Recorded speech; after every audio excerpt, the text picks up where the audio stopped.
जब आत्मा शरीर में स्थित होती है तब वो 3 आंतरिक शक्तियों द्वारा कार्य करती है। ये शक्तियां हैं मन, बुद्धि और संस्कार।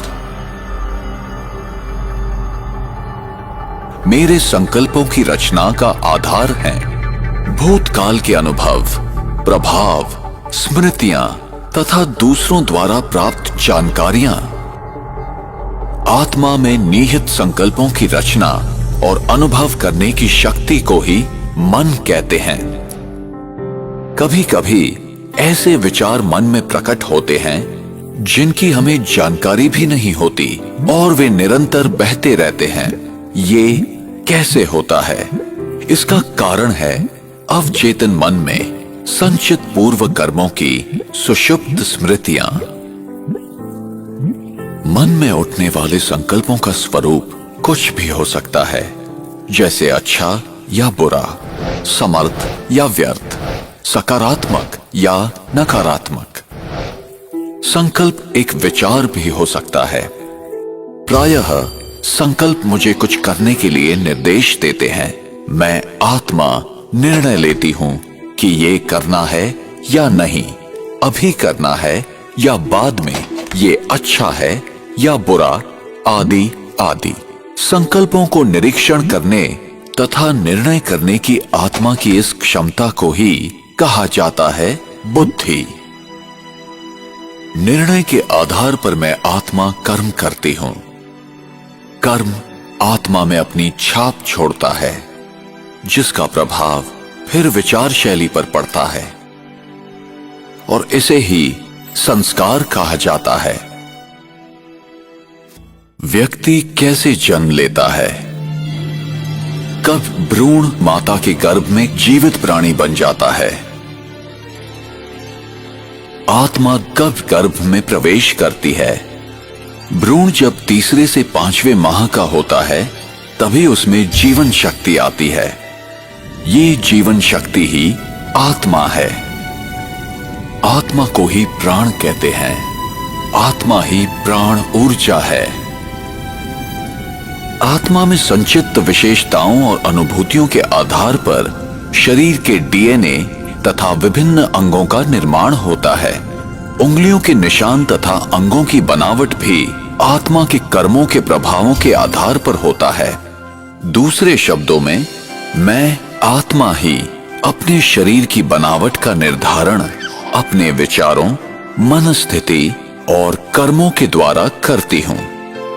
सामान्यतः जब आत्मा नए शरीर में प्रवेश करती है तो पिछले जन्म के अनुभव, स्मृतियां और घटनाओं को भूल जाती है। कुछ उदाहरण ऐसे हैं जबकि व्यक्ति अपने पूर्व जन्म की कहानियां सुनाते हैं जिन्हें जांच के बाद सत्य पाया गया है।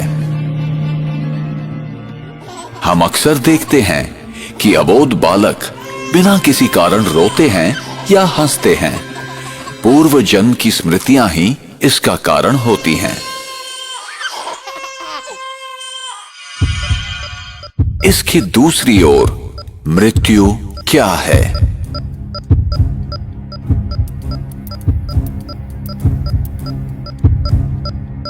और मृत्यु के बाद क्या होता है? एक जीवित व्यक्ति कैसे मृत शरीर के रूप में परिवर्तित हो जाता है?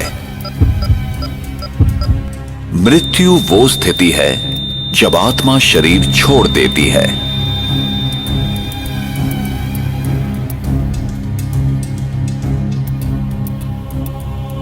और आत्मा जब शरीर छोड़ती है तो वो शरीर जो खून, हड्डी, मांस से बना हुआ आत्मा का वस्त्र है, एक पुतला मात्र रह जाता है जो प्रकृति के 5 तत्वों में विलीन हो जाता है।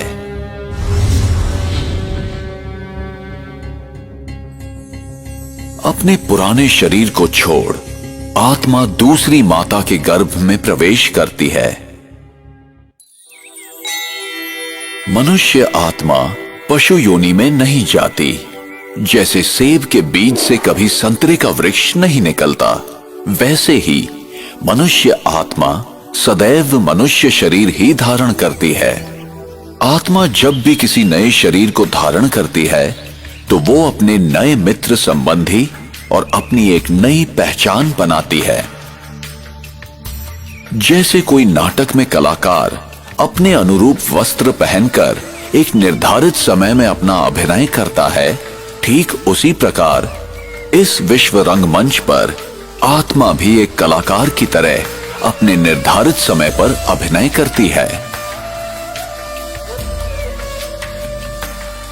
और जब शरीर अधिक उम्र, बीमारी या किसी घातक चोट के कारण बेकार हो जाता है, तब आत्मा शरीर को त्याग देती है और जन्म उपरांत जन्म लेती जाती है। इसी प्रकार जीवन एवं मृत्यु का ये अविनाशी चक्र इस संसार में चलता रहता है।